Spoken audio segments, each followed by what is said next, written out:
Okay, good morning all of you. Today we are going to start a new topic that is transgenic organism या transgenic plants हम किसे कहते हैं।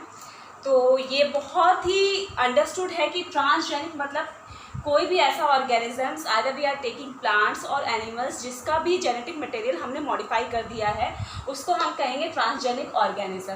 ठीक है, बट ट्रांसजेनिक की एक कंडीशन होती है कि सपोज़ कि मैंने एक पेरेंट में कोई भी जीन जो है वो मॉडिफाई कर दिया, suppose like this change should be inherited, यानी कि अगर इसका कोई भी डॉटर या कोई भी ऑफस्प्रिंग हो रहा है, that offspring must also have the same modified genetic material, only in that condition the organism will be set as the transgenic. Okay, ऐसा नहीं होना चाहिए कि भाई सिर्फ एक ही जनरेशन में ये ट्रांसजेनिसिटी हुई है, नेक्स्ट जनरेशन में उसका खुद का जेनेटिक मटेरियल है, कोई मॉडिफाइड चीज़ें हैं ही नहीं। ओके, तो ये ट्रांसजेनिसिटी उसमें मतलब इनहेरिटेंस उसमें होना चाहिए।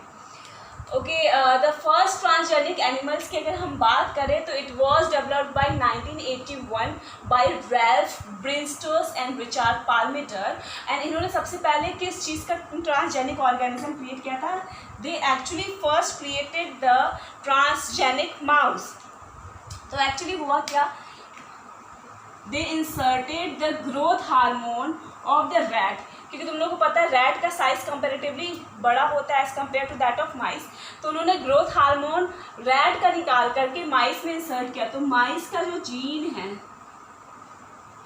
माइस के जीन पाया जाता है दैट इज मेटालोथीन जो जीन है उसके जस्ट डाउनस्ट्रीम में इन्होंने ग्रोथ हार्मोन को इंसर्ट करा दिया, इंजेक्ट करा दिया by recombinant DNA technology, and then they found that the mice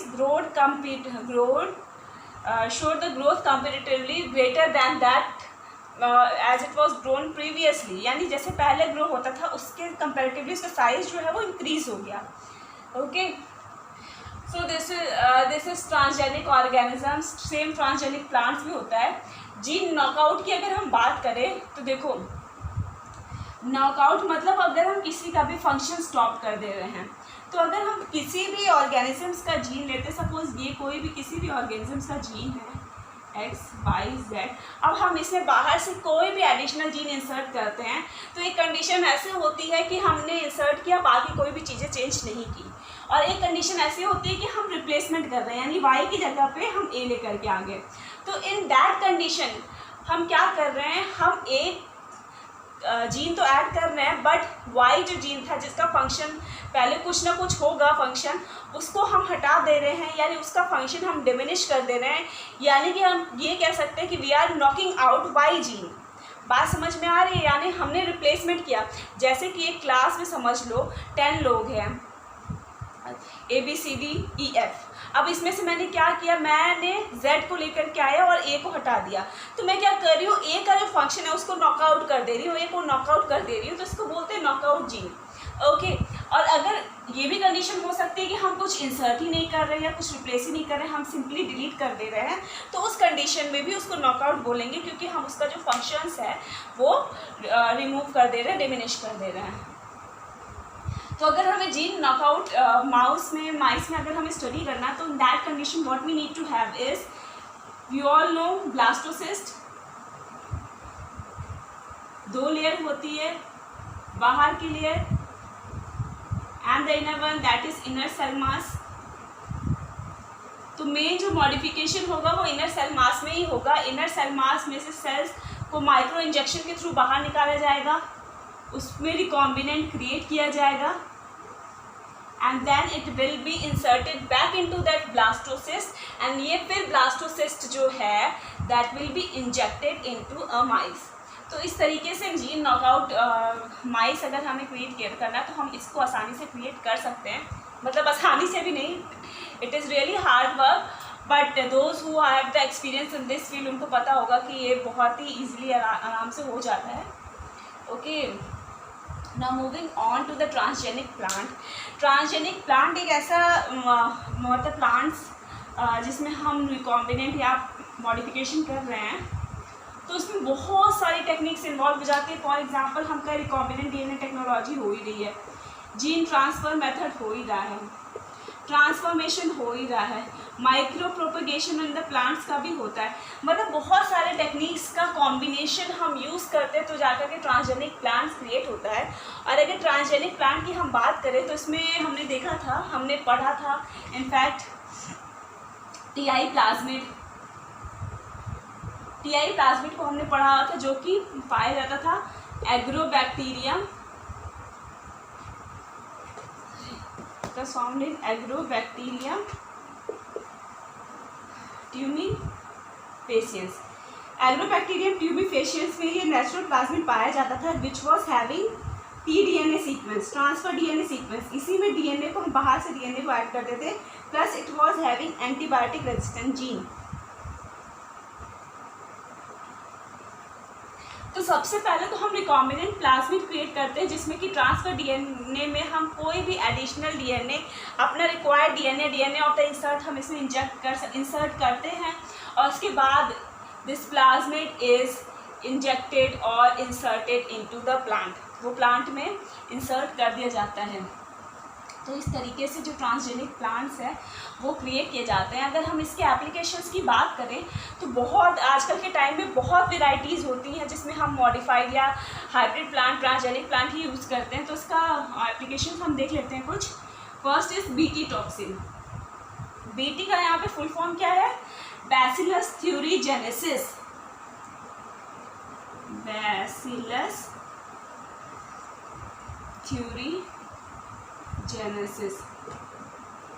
ये बैसिलस थ्यूरीजेनेसिस एक्चुअली है क्या? This is a bacteria. ये एक टाइप का बैक्टीरिया है जो कि अपने अंदर या जिसके सलाइवा में या जिसके ये सलाइवरी डक्ट में एक क्राई प्रोटीन पाया जाता है। क्राई प्रोटीन यहाँ पे मतलब है cry for crystalline.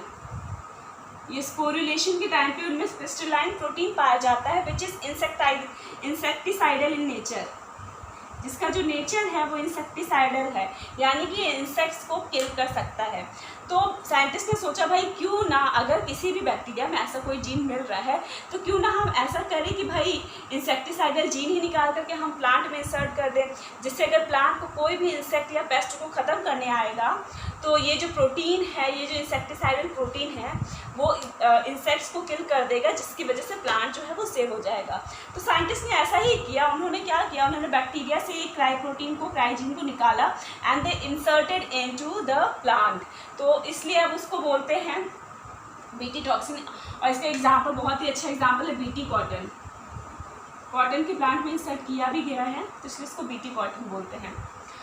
Another application is stress tolerant plant, यानी हम स्ट्रेस टॉलरेंट प्लांट भी क्रिएट कर सकते हैं। फॉर एग्जांपल कभी भी जैसे तुम लोग देखते होगे कि कोई ऐसा एरिया जहाँ पे सॉल्ट की कंसंट्रेशन पानी में बहुत ज़्यादा होती है, तो वहाँ उस प्लांट में अगर वहाँ पे कोई प्लांट ग्रो कर रहा है, मैं इसको तुम लोग बताती हूँ बहुत अच्छे तरीके से। ये देखो, सपोज कि ये मैंने बोला ये भाई पानी है, यहाँ पे इसमें सॉल्ट कंसंट्रेशन बहुत हाई है। अगर इसमें कोई प्लांट हमें मिल रहा है, that means that particular plant may be having salt tolerant gene. उनके पास सॉल्ट टॉलरेंट जीन होगा तभी तो वो उसमें ग्रो कर पा रहा है, अगर नहीं होता तो वो इसमें ग्रो ही नहीं कर पाता। अब इसके पास सॉल्ट टॉलरेंट जीन है तो ये सॉल्ट टॉलरेंट जीन को हम आइसोलेट करके किसी ऐसे प्लांट में डाल सकते हैं जो कि सॉल्ट इनटॉलरेंट है। इस ऐसा करने से होगा क्या कि वो सॉल्ट इनटॉलरेंट प्लांट जो है वो भी सॉल्टी कंडीशंस में इजीली ग्रो कर जाएगा। Okay, modification of the plant nutritional content, यानी प्लांट के अगर हम किसी भी न्यूट्रिशन को मॉडिफाई करना चाहते हैं वो भी आसानी से कर सकते हैं। फॉर एग्जांपल अब तुम लोग राइस ही ले लो। Rice is very low in vitamin A. Rice में विटामिन ए तो पाया नहीं जाता है, बट एक राइस है जिसमें विटामिन ए का कंटेंट साइंटिस्ट ने बहुत बढ़ा दिया है due to insertion of the particular gene, and that plant that rice is known as golden rice. Golden rice में विटामिन ए का कंटेंट बहुत ज़्यादा होता है। प्लस एक टोमेटो भी है, that is flavour saver tomato. ये फ्लेवर सेवर टोमेटो क्या है? तुम लोग नॉर्मल देखते हो कि टमाटर की जो आउटर स्किन होती है ना वो बहुत ही सॉफ्ट होती है, जिससे वो आसानी से ख़राब हो जाता है, पेरिशेबल होता है, बहुत जल्दी ख़राब हो जाता है। तो साइंटिस्ट ने क्या सोचा भाई कि वो ऐसा जीन इंसर्ट करे जिससे इसकी जो लेयर है वो थोड़ी सी थिक रहे और ये आसानी से बैक्टीरिया से या किसी भी इंसेक्ट वगैरह से डिग्रेड ना हो, तो उन्होंने पॉली गैलेक्टोयूरेनेस जीन को इंसर्ट किया, जिसकी वजह से पॉली गैलेक्टोयूरेनेस जीन को इंसर्ट किया जिसकी वजह से जो इसकी मेम्ब्रेन है ये थोड़ी सी टफ हो जाए। Okay plant can also be use as a bioreactor for antibodies और पॉलीमर्स प्रोडक्शन, यानी कि देखो एंटीबॉडीज़ और पॉलीमर्स इन सबको प्रोड्यूस करने के लिए हम प्लांट में कोई भी पर्टिकुलर जीन इंसर्ट कर सकते हैं जो कि एंटीबॉडी प्रोड्यूस करे, तो उसको हम बायोरिएक्टर की तरह भी यूज़ कर सकते हैं।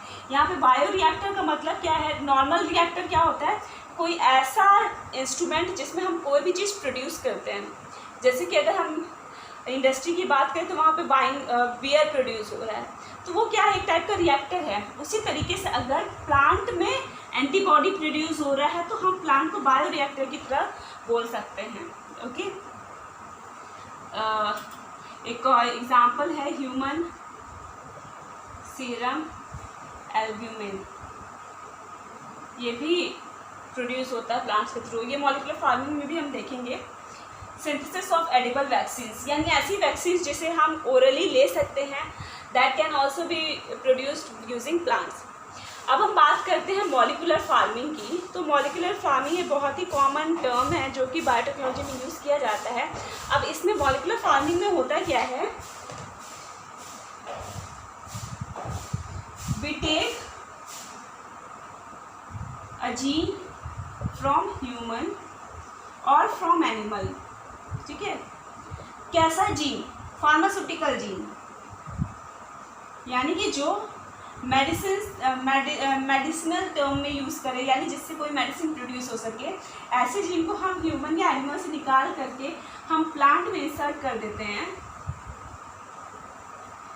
ना ही सिर्फ प्लांट में बल्कि डोमेस्टिक एनिमल में भी हम इसको इंसर्ट कर देते हैं, जिससे क्या होता है कि इसका प्रोडक्शन जो है वो बहुत ज़्यादा इंक्रीज़ हो जाता है और इसे हम बहुत इजीली एक्सट्रैक्ट भी कर सकते हैं, यानी स्टोर करके आराम से रख सकते हैं।